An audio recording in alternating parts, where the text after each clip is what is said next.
हुसैन बख्श कोलाची YouTube channel से हम आपसे मुखातिब हैं और आज 13 जनवरी 2025 को जब हम हैदराबाद से आपसे मुखातिब हैं, यहाँ काफ़ी सर्दी है, लेकिन एमडी कैट के सिलसिले में पूरे मुल्क में एक गर्मी चल रही है, क्योंकि सारी कोर्टें जो हैं, सिंध हाई कोर्ट में हियरिंग है, इस्लामाबाद हाई कोर्ट में हियरिंग है, बलूचिस्तान हाई कोर्ट में भी बच्चे जो हैं वो 14 कल मीन्स इकट्ठे हो रहे हैं। इसी तरह KMU में भी बेइंसाफ़ी की बातें हो रही हैं कि जो शहीद जुल्फ़िकार अली भुट्टो मेडिकल यूनिवर्सिटी ने जो 14 ग्रेस मार्कें दी हैं, उससे पंजाब और खैबर पख्तूनख्वा में जो बच्चे हैं उनकी जो मेरिट पे असर पड़ रहा है। और इस तरह से आप समझें कि सिंध हाई कोर्ट में जो है वो MD कैट जो सखर ने लिया था उसकी रिपोर्ट जो है वो मांगी गई है। इस तरह से अगर हम देखें तो पूरे पाकिस्तान में बजाय जो एडमिशन का प्रोसेस जो है स्मूथ चले, उसमें एक कोर्टों की बहुत बड़ी इंटरवेंशन हमें नज़र आ रही है। लेकिन एक अच्छी बात है कि PMDC में जो कोऑर्डिनेटर हैं प्राइम मिनिस्टर के, उसने कहा है कि हम MD कैट को यूनिवर्सिटियों के हवाले कर देंगे।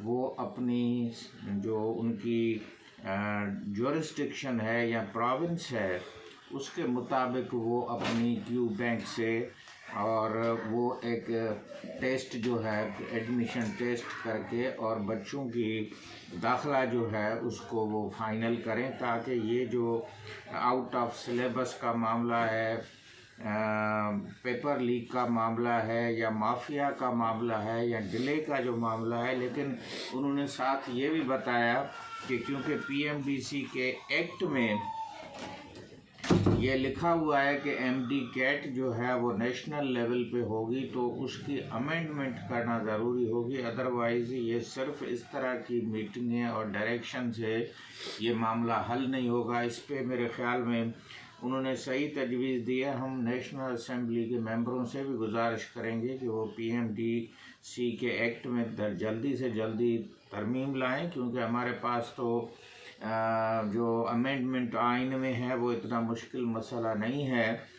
तो वो एक क्लास को जो अमेंड कर दें और उसको यूनिवर्सिटीज़ को अटानमी दे दें। वैसे भी university without autonomy is no university, it is just administrative department या ब्यूरोक्रेटिक डिपार्टमेंट है।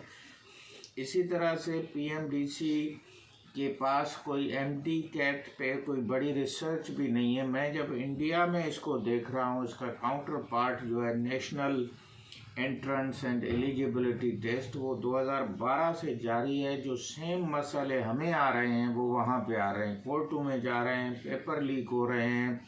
और सबसे बड़ी बात यह है कि जहाँ जहाँ पे भी ये स्टैंडर्डाइज टेस्ट का रवाज है, वहाँ पे खुदकशी का या सुसाइड का रेट जो है वो बढ़ रहा है, कम नहीं हो रहा है।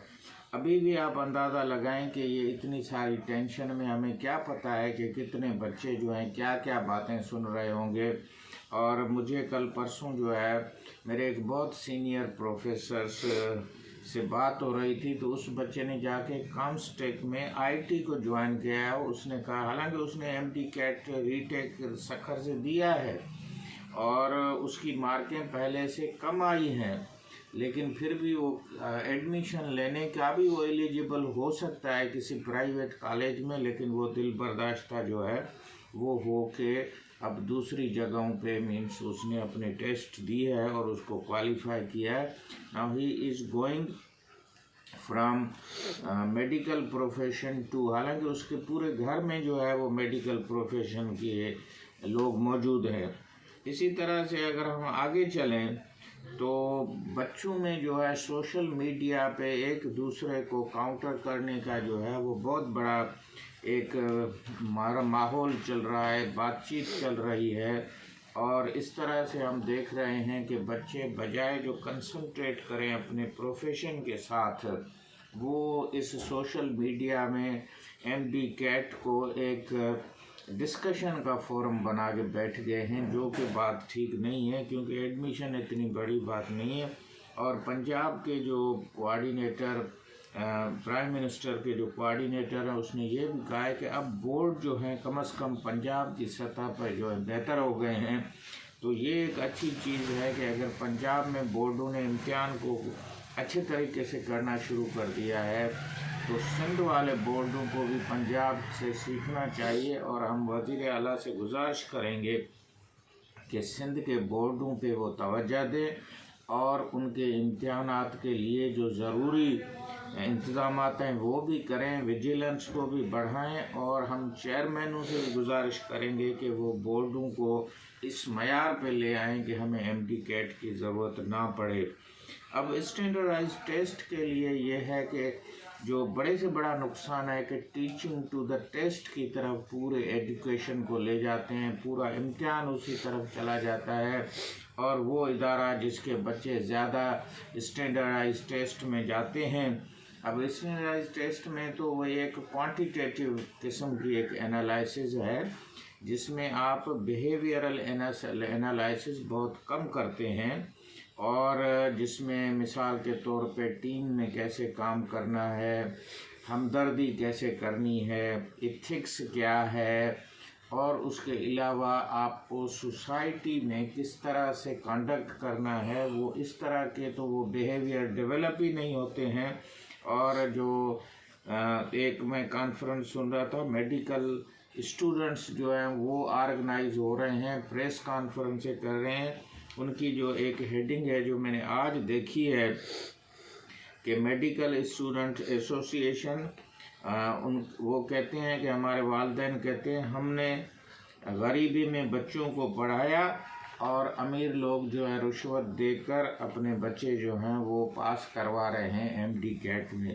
तो ये एक रिमार्क्स आपके सोशल मीडिया पे जो है वो पड़ा हुआ है। दूसरी चीज़ ये है कि सारी इस MD कैट और सुप्रीम कोर्ट के फैसले के बाद फीमेल कैंडिडेट जो हैं वो पहले 20% थी, फिर 30, फिर 50, फिर 60, 70, अब 80 के करीब हैं। और यहाँ पे पहला मेडिकल जो कॉलेज ऑल बॉयज़ कॉलेज खोलने की ज़रूरत पड़ गई है जिसको बिलावल मेडिकल कॉलेज जामशुरू कहते हैं, जो कि लियाकत यूनिवर्सिटी एडमिटिंग यूनिवर्सिटी के अंदर है। मैं कल उस कॉलेज में गया भी था, उन हॉस्टलों में भी गया था। तो आप अंदाज़ा लगाएं कि आपकी जो फीमेल कैंडिडेट हैं वो फील्ड में तो जा ही नहीं रही हैं। मैं अभी आपको ये एक शादी का कार्ड दिखाता हूँ, ये मेरे हाथ में है। आप ये देखेंगे कितना जो है ये महंगा कार्ड है और कितना खूबसूरत ये कार्ड है। इस पे ये दरख्त भी बने हुए हैं और उसके बाद ये लिखा हुआ है कि और बहुत सारी चीज़ें हैं। आप इसमें ये देखें, ये एक कास्टली, इसका सबब ये है कि इसमें लिखा हुआ है कि जो दूल्हा है वो इंजीनियर है और जो दुल्हन है वो डॉक्टर है। तो जहाँ पे भी एक डॉक्टर जो है वो दुल्हन मिलती है तो वो फैमिली समझती है कि हमने कोई बहुत बड़ी जो है वो एक कामयाबी हासिल की है। तो बहुत सारे पेरेंट्स जो है अपनी लड़कियों को मेडिकल में इस वजह से भेज रहे हैं कि उनकी बेटी जो है उस पर डॉक्टर नाम अटैच हो, उसके अच्छे रिश्ते हों और इसको ब्राइड डॉक्टर कहा जा रहा है, दुल्हन डॉक्टर कहा जा रहा है, उसको फील्ड की डॉक्टर नहीं कहा जा रहा है। जबकि हमारे पास आर्मी में ख़वातीन जा रही हैं, हमारे पास पुलिस में ख़वातीन जा रही हैं, तो इनको मेडिकल में जाने की डर कौन सा है। और इसी तरह एक रिसर्च भी आई है जो डॉन में छपी है कि सिर्फ 15% जो ख़वातीन हैं वो फील्ड में जाती हैं और जो डॉक्टरों की शार्टेज है वो पाकिस्तान में मौजूद है। जिस तरह मैंने पहले भी बताया कि जहां हमें 45 PNM फिजिशियन, नर्सेस और हमारे चाहिए मिडवाइफ। कल परसों जो लियाकत यूनिवर्सिटी की इंटरनेशनल मेडिकल कॉन्फ्रेंस आई है उसमें भी यही था कि 10,000 में हमारे पास जो फिजिशियन है उसकी तादाद 5 है, जो कि 10 होनी चाहिए, कम अज़ कम होनी तो इससे ज़्यादा चाहिए। तो ये कल परसों की कॉन्फ्रेंस में था और इस पे और पाकिस्तान का जो हेल्थ केयर सिस्टम है 242 कंट्रीज में 169 नंबर पे है। हम कोई 20वें नंबर पे नहीं है, 30वें नंबर पे नहीं है, 50वें नंबर पे नहीं है। और इसी तरह से जो ये लिखा हुआ था कि कल भी एक इंटरनेशनल कॉन्फ्रेंस हुई है जो गर्ल्स एजुकेशन की है, वहाँ पे मलाला यूसुफजई ने अपने की नोट एड्रेस में कहा है कि 12.5 मिलियन जो बच्चियां हैं वो पाकिस्तान की आउट ऑफ स्कूल हैं। 12.5 का मतलब है कि 1,25,00,000 बच्चियां जो है आउट ऑफ स्कूल, उनकी उम्र जो है वो 5 से 8 साल की है और वो स्कूल उनके लिए एक्सेस ही नहीं है। और इसी तरह से और उन्होंने ये भी कहा कि this group of female girls is one of the largest in the world. तो पाकिस्तान में इसी तरह मैं कई मरतबा कह रहा हूँ कि हमारे पास जो है वो 28 मिलियन बच्चे जो हैं, तकरीबन 3 करोड़ बच्चे जो हैं जिनकी उम्र पढ़ने की है वो स्कूलों से बाहर है। एग्जैक्ट 2,70,00,000 की फिगर तो है, लेकिन मेरा अंदाज़ा है कि ये 3 करोड़ बच्चे हैं। जब हमारे पास बच्चों के लिए स्कूल ही नहीं, अब जब स्कूलों में भी आप जाओगे तो आप देखोगे कि वहाँ कंपाउंड वाल नहीं है, वहाँ वॉशरूम नहीं है, वहाँ इलेक्ट्रिसिटी नहीं है, वहाँ मल्टी ग्रेड टीचिंग चल रही है और जो टीचर्स हैं उनके भी जो वहाँ पे सराउंडिंग के जो हालात हैं, मिसाल के तौर पे कच्चे का इलाका है, कम से कम ये तकरीबन 500 किलोमीटर पे दरिया के दोनों तरफ फैला हुआ है। वहाँ तो स्कूल चल ही नहीं सकते हैं, उनके करीब नहीं चल सकते हैं।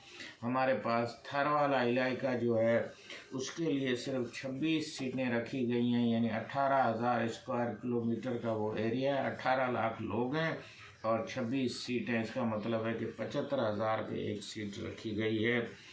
और हम ये भी देख रहे हैं कि पूरे जो हमारे डॉक्टर बन रहे हैं वो डिज़ीज़ पे ध्यान दे रहे हैं, पेशेंट पे ध्यान नहीं दे रहे हैं कि उसके मसले क्या हैं, वो गरीब है क्या है, उसको पूरा चेकअप नहीं मिल रहा है। डॉक्टर लाहौर के हमारे मजीद चौधरी साहब बेस्ट ग्रेजुएट भी हैं और LMC के और बड़े सर्जन भी हैं। उन्होंने भी बताया कि हालत ये है कि अमेरिका में भी जब हमारे लोग उम्मीद लगा के वहाँ पे जाते हैं तो वहाँ के डॉक्टर भी पूरा उस मरीज़ का जो है वो मुआयना नहीं करते हैं, सिर्फ उस डिज़ीज़ और रिपोर्टों को देख के इलाज शुरू कर देते हैं। नतीजे में उस मरीज़ का जो है वो तकलीफ़ का वो सिलसिला जो है वो, उसने 2 केस ऐसे भी बताए जिसमें उन्होंने देखा कि एक वकील थी, उसको जो कैंसर का कोई मसला था, ब्रेस्ट कैंसर का, लाहौर की वकील थी और वो सारे डॉक्टरों को दिखा रही थी लेकिन किसी ने उसका जो है ये डायग्नोज नहीं किया और अल्टीमेटली उसको ऑपरेट करना पड़ा और उसके इलाज में बहुत डिले हो गई है। तो आप ऐसे केसेस आपको रोज़ सुनने में आएंगे। उम्मीद है कि अच्छा, दूसरी चीज़ ये उन्होंने बताया कि आर्टिफिशियल इंटेलिजेंस अब डॉक्टरों की जगह बहुत सारे काम खुद कर लेगी। तो आपको जो फ्यूचर के डॉक्टर चाहिए वो MBBS लेवल के नहीं चाहिए, वो IT, कंप्यूटर साइंस, इकोलॉजी और मेडिकल साइंस में एक्सपर्ट होने चाहिए, तब आप जो है वो अपने हेल्थ को बेहतर कर सकेंगे। उम्मीद है कि आज आपको हमारी ये वीडियो अच्छी लगी होगी। और बलूचिस्तान में भी जो है वो बच्चे हाई कोर्ट में जा रहे हैं, इसी तरह इस्लामाबाद में जा रहे हैं, इसी तरह सिंध में जा रहे हैं। तो मेरे ख्याल में ये लोकल टेस्ट करनी चाहिए, सिंध के कॉलेजेस में सीटें बढ़ानी चाहिए। मीरपुर ख़ास का कॉलेज में बहुत मरतबा चीख रहा हूँ, सिंध गवर्नमेंट नहीं सुन रही है, उनको चाहिए कि वो उसको खोले।